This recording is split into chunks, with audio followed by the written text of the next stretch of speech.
happy Saturday! So today is nagpahinga lang tayo dahil nga tumaas yung ating blood pressure kanina.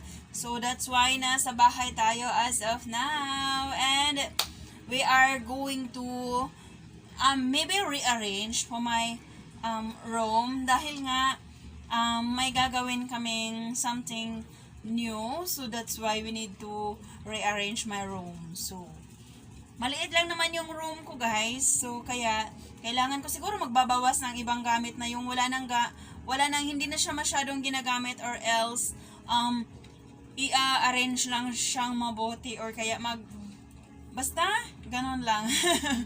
So yun lang, guys. Magiging busy muna ako as of now. Ayun. Tapos di muna tayo nag-work, guys, ha. Nasa bahay lang tayo. Pero aalis din ako mamaya. Ayan. So yan lang, guys. Bye bye.